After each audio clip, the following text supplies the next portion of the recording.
Welcome to the Slop Temple. We pray this video helps. You'll start by preparing Qgis and connecting to Google Tiles.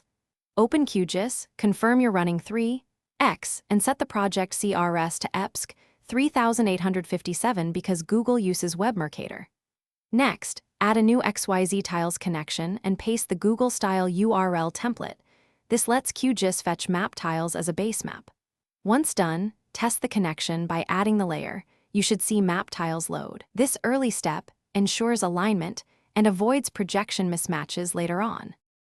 Now load the data you want to overlay on Google Tiles. You'll add shapefiles, GeoJSON, or GeoTIFF into the same project. Make sure each layer's CRS matches EPSC 3857 or reproject them so features align. Use Qgis on-the-fly reprojection to preview differences and run export to create permanent EPSC 3857 copies if needed. Once layers align, use zoom to layer and adjust layer order so your vectors sit above the base map. This keeps features crisp and spatially correct. Finally, prepare outputs and handle common problems. Use print layout to export maps at the correct CRS and DPI and make sure the base map is visible before export. This ensures accurate screenshots or PDFs. Remember why?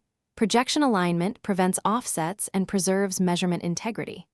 If tiles don't appear, first verify the XYZ URL, check your internet connection, and confirm the project CRS is EPSC 3857. If alignment is off, reproject the effect.